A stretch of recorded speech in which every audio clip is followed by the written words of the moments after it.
귀에 쏙쏙 박히는 야구 이야기 김도한 이혜진의 스트라이크 존 시작하겠습니다. KBS 스포츠 취재부의 김도한 기자, 스포츠월드 이혜진 기자와 함께합니다. 어서 오십시오. 안녕하세요. 네. 자, KBO 리그가 이제 올스타전까지 마쳤고요. 후반기 일정에 돌입했습니다. 후반기 첫 3연전이 있었으니까 이제 먼저 매치업별로 한번 살펴볼게요. 일단 선두 SSG는 연승 행진을 이어갔죠. 네, 전반기를 6연승으로 마쳤던 선두 SSG인데요. 후반기에도 좋은 흐름을 이어갔습니다. 첫 상대는 두산이었는데요. 비록 취소된 23일 경기를 제외하고 두 경기를 모두 잡아냈습니다. 최강 원투펀치 김광현 폰트 선수가 선발 투수로 나섰는데요. 김광현 선수는 전반기 막바지 대상포진 진단을 받았음에도 후반기 첫 경기에서부터 8이닝을 소화하면서 위력적인 모습을 보였고요. 폰트 선수 역시 경기 초반 좀 야수진의 실책으로 경기가 좀 어렵게 풀어갔음에도 6이닝을 버텨줬습니다. 네, 참 빈틈이 안 보입니다. 네, 맞습니다. 진짜 전반기 마지막에 혹시 일이 바뀔 수도 있지 않을까라는 생각이 들기도 했었는데 정말 빈틈이 안 보이는 일이다라는 생각이 들고요. 그리고 그 SSG 같은 경우에는 또 새로운 선수들이 들어오잖아요. 네, 특히 외국인 선수죠. 모리만도하고 라가레스 선수가 이제 조만간 합류를 하는데요. 모리만도 선수는 최근에 이제 야구에서 믿고 쓰는 대만산 이런 얘기가 있는데 대만에서 뛰면서 입증이 됐던 그런 선수거든요. 네, 대만 사람은 아니죠. 예. 네. 그 모리만도 선수가 굉장히 괜찮다고 하고요. 또 라가레스 선수는 메이저리그에서 2할 때 중반을 쳤고 한유섬, 전희산, 최주환, 추신수 모두 왼손 타자이기 때문에 라가레스 선수가 이제 우타자예요. 또 괜찮은 빅리거 출신이고 또 라가레스 선수가 제가 이제 알고 있는 바로는 저도 이제 메이저리그를 가끔 보니까 보살이 많아요. 어깨가 굉장히 강합니다. 그래서 아마 라가레스 선수의 어깨를 감상하는 것도 중요 포인트가 될 것 같은데 SSG가 더 강해질 것 같아요. 저는. 그러니까요. 그 박종훈 선수도 사실 복귀 시동을 걸고 있거든요. 네. 내일 한 차례 LG와의 퓨처스 경기에 나선 뒤에 이제 콜업 시기를 확정할 건데 팀이 워낙 잘 나가고 있다 보니까 박종훈 선수가 내 자리 있느냐, 좀 들어갈 자리가 없다 이렇게 좀 한탄을 하기도 했습니다. 그러게요. 또 문승원 선수도 지금 잘하고 있고요. 네. 그렇죠. 와, 그럼 뭐 SSG 빈틈이 없을 것 같은데요. 네, 진짜 빈틈이 안 보이는 초강자입니다. 반면에 이제 SSG와 붙었던 두산은 좀 갈 길이 바쁜데 후반기 시작부터 좀 발목을 잡혔어요. 근데 어떻게 보면 후반기 첫 매치부터 너무 좀 강한 상대를 만나지 않았나 싶기도 한데 두 경기 모두 좀 1점 차로 패해가지고 아쉬움이 더 컸습니다. 22일 경기에서는 연장 12회까지 가는 접전 끝에 경기를 내줬고 24일에는 1회 말에 김재환, 박세혁 선수가 홈런으로 4점을 먼저 내고도 리드를 지키지 못했습니다. 지금은 5강을 떠나서 5할 승률을 맞추는 것조차 좀 힘들어 보이는데 승패 마진이 어느덧 마이너스 12까지 떨어졌습니다. 그렇군요. 야, 제가 두산 관계자들하고 좀 이야기를 길게 좀 했는데요. 네.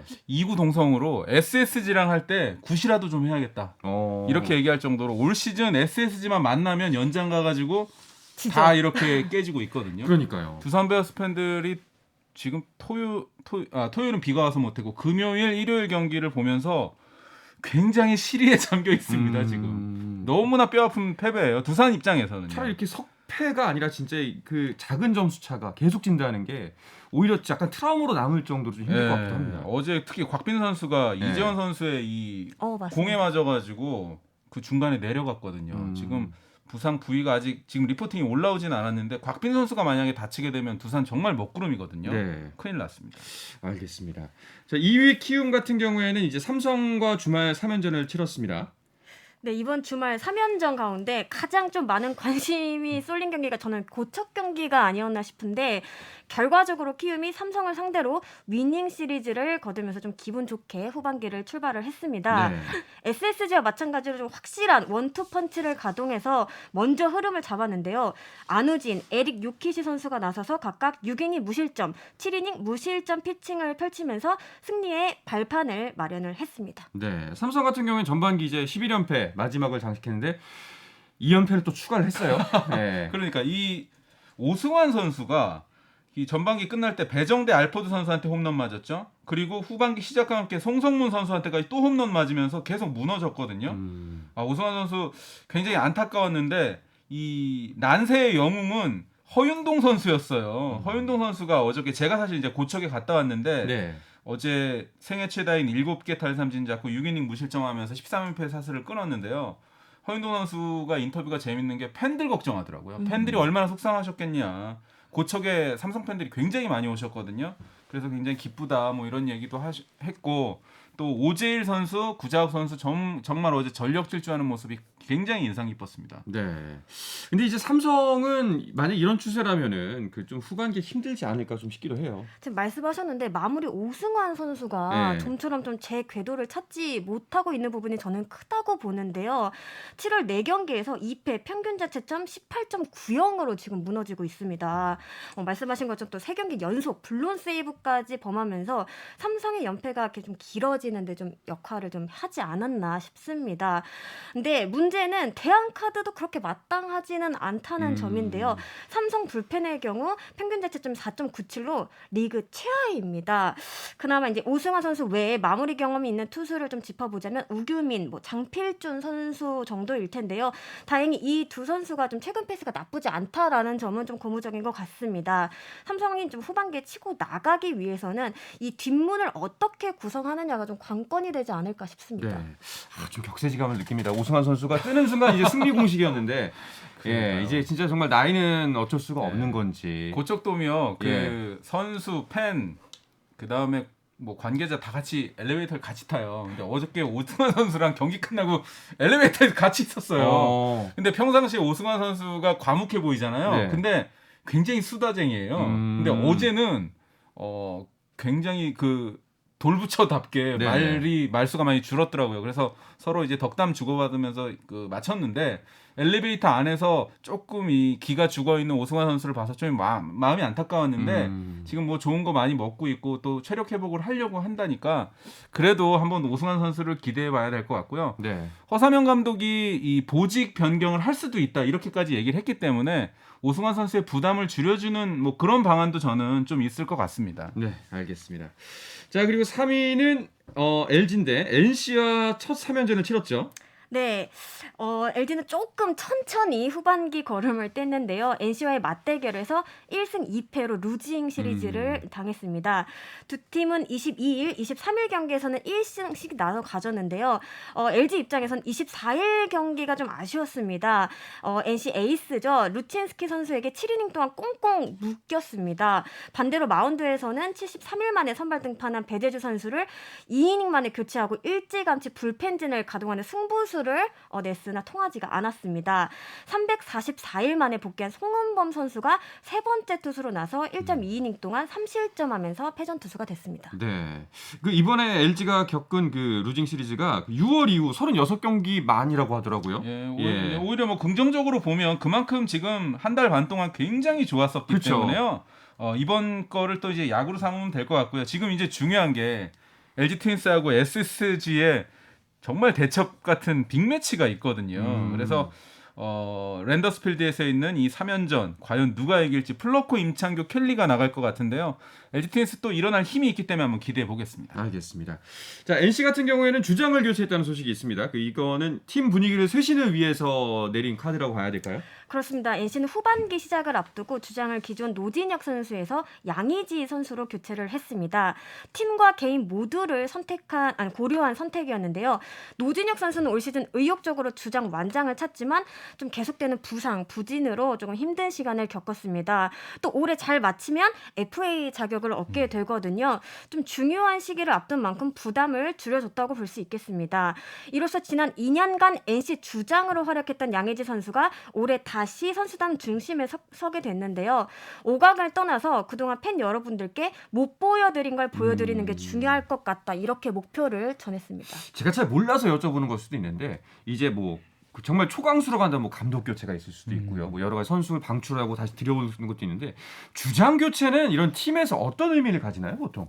일단 캡틴을 교체했다. 이거 네. 사실은 큰 뉴스고요.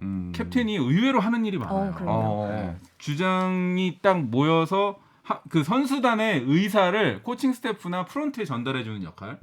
그리고 또 저처럼 좀 괴롭히는 기자가 있으면 기자한테도 이렇게 주장이 와가지고 네. 인터뷰도 좀 자제해 주세요. 뭐 이런 것도 사실은 주장이 가끔은 프런트에 전달도 하고 이래요. 그만큼 선수들의 지혜를 모으는 그런 대표거든요.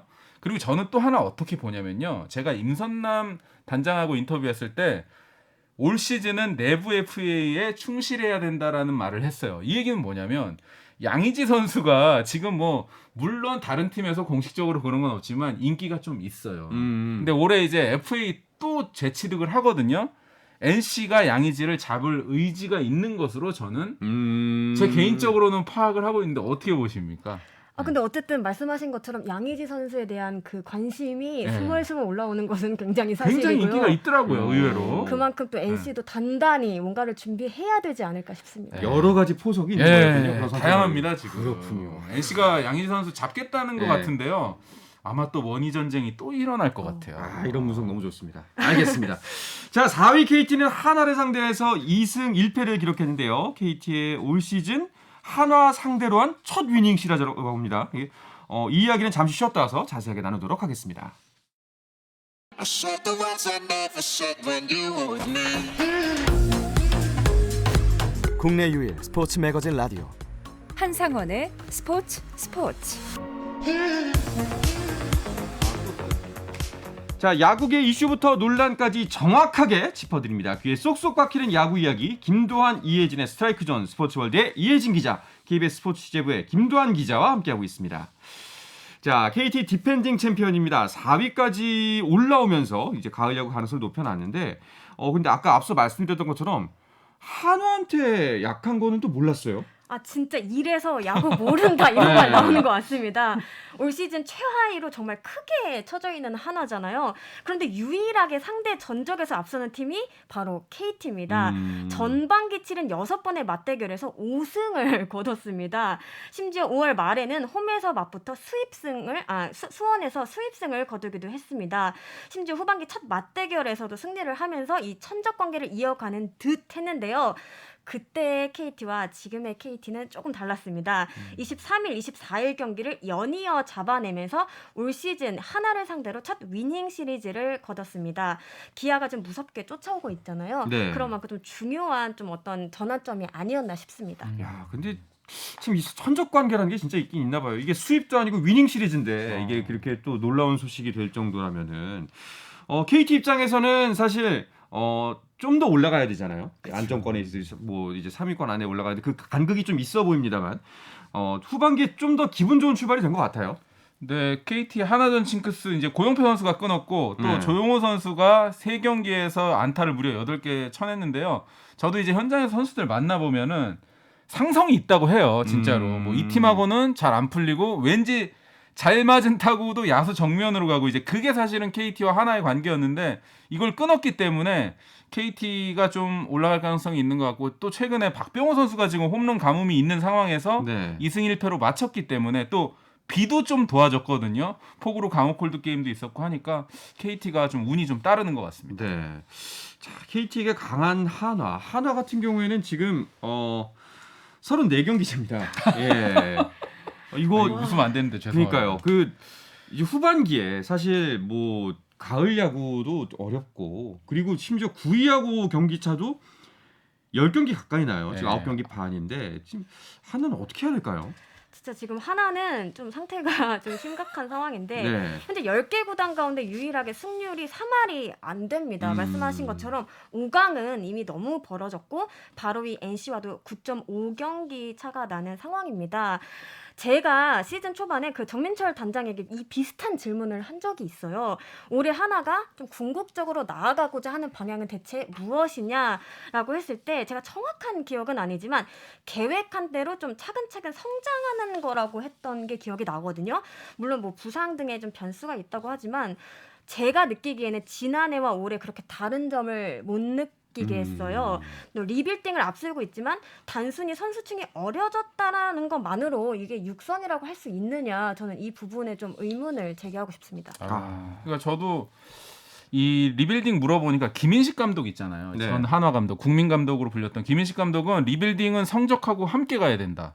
지금도 리빌딩은 하나보다 SSG, LG 키움이 훨씬 잘 되고 있다. 저한테 그렇게 얘기하셨어요. 그러니까 리빌딩은 꼴찌하는 팀한테 리빌딩은 없다. 그렇게 얘기하실 정도이기 때문에 이 순위에 대해서는 한 번쯤은 짚고 넘어가야 될 것 같고요. 뭐 수베로 감독이 어떻게 뭐 내년까지 지휘봉을 잡을지 안 잡을지 모르겠지만 구단에서도 조금 더 지원을 해줄 필요가 있을 것 같고 또 이제 FA가 누구를 어떻게 할지 모르지만 내년에는 지금 2할 때 승률 이거를 다시 하게 되면은 지금 안 그래도 양극화가 심한데 프로야구에 좀 흥미를 반감시키는 뭐 또 그런 악영향이 있지 않을까 그렇게 좀 이야기를 해봅니다. 확실히 뭔가 특단의 조치가 필요해 보입니다.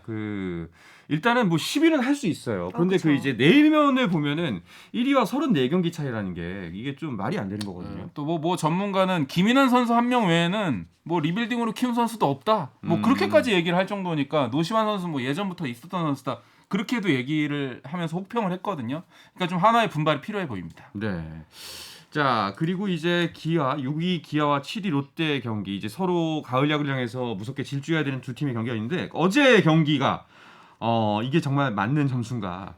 제가 이제 외부에 있다가 메신저로 받았거든요. 21대 0이더라고요. 그래서 거짓말하지 말라고. 예, 이게 말이 되냐? 농구 경기도 아니고. 예, 농구에서도 21점 차면 큰 점수 차거든요. 그러니까요. 근데 23대 0. 저도 어저께 이제 고척돔 갔다가 네. 이제 이 업무를 마무리하러 회사에 들어왔는데 이 경기 때문에 업무 2배로 했죠. 오늘 아침에 회사 왔더니 네. 부장님이 이 경기 스포츠뉴스 해야 된다 그래서 오늘도 지금 이 데스크 뭐 이렇게 보면서 여러 가지 때문에 아이템도 다 바뀌고요. 야. 이거 어제 난리였습니다. 이게 프로야구 40년 역사에서 첫 번째 23점 차가 정리를 한번 네. 해주시죠. 예, 기록이라고 하더라고요. 아니 이건 정말 개인적으로는 롯데 선수단이 좀 반성을 해야 하지 않나 싶을 정도인데 물론 한 경기라고 하지만 마지막까지 굉장히 무기력했어요. 뭐 벤치도 그렇고 선수들도 그렇고 막 1점이라도 좀 짜내야지 이런 모습이 사실 안 보였거든요. 이건 팬들도 고스란히 느꼈을 거라고 생각을 하는데 4회가 끝난 시점에 점수차가 벌써 두 자릿수로 벌어졌거든요. 벌써부터 관중석에서 나가는 팬들의 모습이 포착이 됐습니다. 롯데로서는 너무 좀 참혹스러운 점수가 아닌가 싶습니다. 아, 참. 나중에 경기 후반에는 기아에서 안타가 나오면 박수가 나왔다고 어, 사직구장이었잖아요. 롯데 예. 팬들이 기아 선수 점수 났을 때 잘한다고. 박수 쳤어요. 예, 잘한다고. 박수 쳤어요. 아니 근데 진짜 말씀처럼 사실 프로 선수라면 그리고 홈구장이었잖아요. 예. 그렇다면 어떻게든 영패만은 면해야지라는 경기하면 질 수도 있지만 해야 되지 않았나. 그러니까 어제 근데 이제 22대 0이었나요? 황성빈 선수가 전력 질주하는 장면, 그 한 장면이 굉장히 좀 인상이 깊었고 렉스 선수가 어제 첫날이었어요. 네. 아마 외국인 선수 렉스 선수가 저는 표정이 난 누군가 여긴 어딘가 이 표정이었는데 좀 액땜했다고 생각을 해야 되는데 어제 사실 굉장히 좀 프로답지 못한 실망스러운 경기였습니다. 그리고 또 한 가지 좀 짚고 싶은 게 뭐 전반기도 그렇고 이번에 올해 롯데가 특히나 홈구장에서 굉장히 약하거든요. 이거 어떻게 봐야 되나요?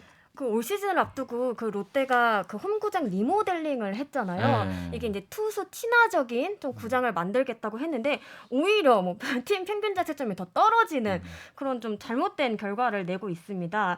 그 중심에 또 스파크맨 선수를 좀 언급을 안 할 수가 없는데 이 선수도 어제도 3이닝 6실점으로 일찍 무너졌습니다. 그렇다 보니까 그 어떤 영향을 계속해서 불펜이 좀 받는 그런 모양새였거든요. 사실 스파크맨 선수 같은 경우에는 전반기에도 그렇게 좋은 활약을 펼치지 못했습니다. 기복 있는 모습을 보여주면서 꾸준히 좀 교체설에 시달리기도 했거든요. 네. 하지만 롯데는 외인 투수가 아닌 외인 타자를 바꿨습니다. 어떻게 된 일인지 조금 우리가 좀 생각해봐야 될 지점이 아닌가 그러게요. 싶습니다. 오히려 바꾸자면 스파크맨을 바꾸지 않을까 싶었는데 오히려 피터스가 나간 거 보고서 약간 의아하긴 했거든요. 그러니까요. 예. 저도 참 이게 롯데 구단으로서도 조금 뭐 이상한 선택이었던 것 같긴 한데 스파크맨을 제가 알기로는 이제 서튼 감독이 계속 동행을 원했던 거로 저는 알고 있거든요. 근데 지금 이 결과에 대해서는 스파크맨 선수도 한번 좀 책임 소재가 분명히 있고요. 네.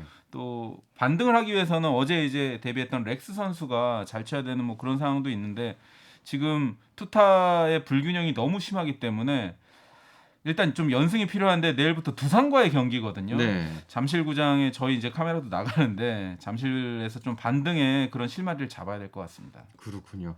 아마 이제 후반기에서는 새롭게 들어온 외인 선수들 이런 부분들이 후반기에 좀 승패를 가르는 변수가 되지 않을까 싶습니다. 네, 일단 SSG와 LG가 이번 주중 3연전을 인천에서 맞붙는데요. 좀 새 외인 선수들을 보는 재미가 좀 쏠쏠할 것 같습니다. SSG 모르만도 라가레스 선수가 이제 출격을 앞두고 있고요. LG 새 메인 타자인 로벨 가르시아 선수도 데뷔전을 앞두고 있습니다. 또 이 밖에 두산도 지금 새 메인 투수 브랜든 와델 선수가 26일 인천공항을 통해서 한국으로 들어올 예정이거든요. 이들이 어떤 활약을 펼치느냐에 따라서 좀 후반기 판도가 달라질 수 있을 것 같습니다. 네. 근데 이제 두 분께 여쭤보고 싶은 게 이제 5강 거의 지금 이제 후반기 막 시작했습니다만 약간 점점 그 색이 점점 짙어지고 있지 않나 라는 생각이 들긴 해요. 저는 뭐 어차피 많이 틀렸기 때문에요. 네. 한번 또 해보면요. 예. 저는 한 70%는 굳어졌다고 보는데요. 롯데도 그렇지만 변수는 두산 베어스가 조금 전에 얘기했던 그 와델 선수가 과연 어떤 그 투구를 할까. 사실은 미란다 선수가 지난해 14승에 탈삼진 225개, 두산 베어스가 14승과 225개의 탈삼진이 지금 허공에 날아간 상태에서 하고 있거든요. 와델 선수가 와서 조금 깜짝 활약을 해주고 김태형 감독이 워낙 검증된 지도자이기 때문에 하면 두산이 한 번쯤은 8월에 반격에 뭐 실마리 정도는 있지 않을까. 그래서 일단 KT까지 네 팀은 안정권이고 기아도 지금 상황은 괜찮은데 두산이 어떻게 될까? 전 그게 좀 궁금합니다. 이혜진 기자는요? 저는 조금 암울하게 보고 있는데요. 산술적으로는 충분히 뭐 가능성이 있다고 하지만 좀 어려워 보여요. 왜냐하면 뭐 경기차가 벌어진 것도 벌어진 건데 지금 하위권 팀이 보여주는 경기력으로는 상위 팀을 이기기가 좀 어렵습니다. 좀 분위기 자체도 상위 팀 간의 좀 차이가 좀 커 보입니다. 6위 롯데부터 10위 삼성까지 최근 10경기에서 5할 이상 승률을 낸 팀이 없습니다. 그러니까 최근 흐름이 좋지 않다는 얘기입니다.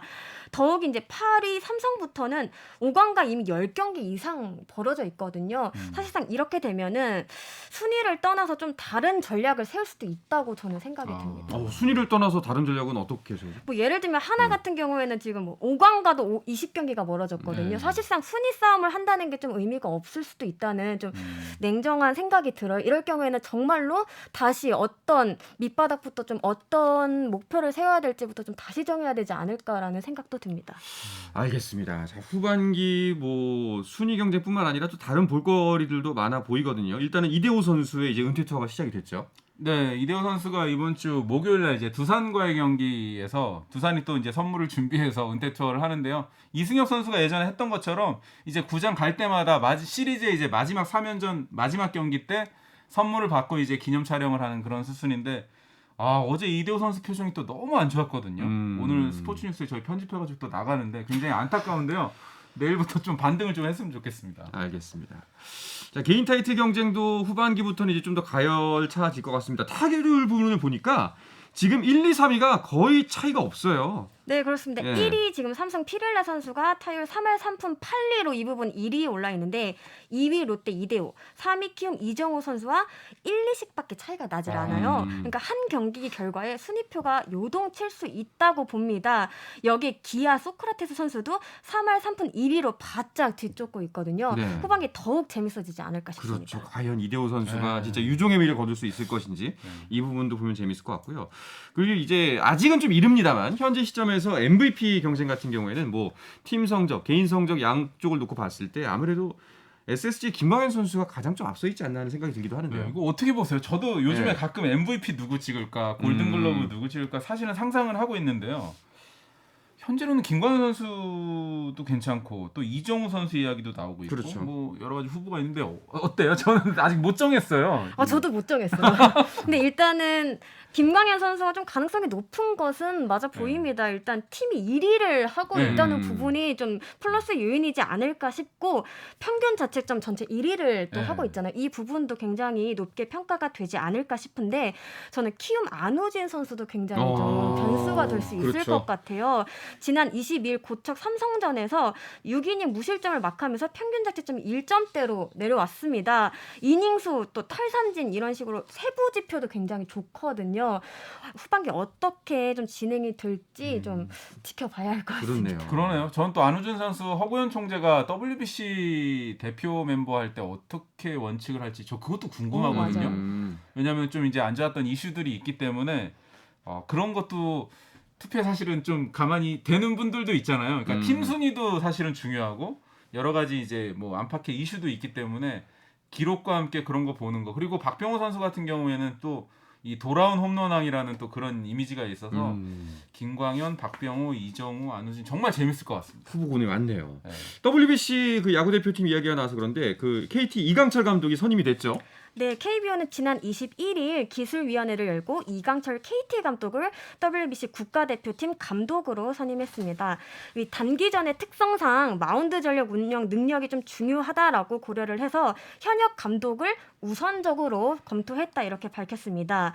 이강철 감독의 경우 이제 KBO 리그에서 지도자로 오랜 경력을 쌓았고요. 또 선수들에 대한 분석과 기용 능력에서 좀 높은 평가를 받았다고 합니다. 또 네. 한국 시리즈 디펜딩 챔피언팀 사령탑이었다는 점도 최종 결정에 반영이 됐습니다. 이날 이강철 감독은 영광스럽고 막중한 책임감을 느낀다면서 팬들의 기대에 부응하겠다 이렇게 각오를 전했습니다. 네, 잘 알겠습니다. 자, 이번 주부터 야구는 주중 3연전, 주말 3연까지 모두 다 이어집니다. 이 이야기를 끝으로 김도한, 이혜진의 스트라이크존은 마치도록 하겠습니다. KBS 스포츠 취재부의 김도한 기자, 스포츠월드 이혜진 기자와 함께했습니다. 두 분 고맙습니다. 감사합니다.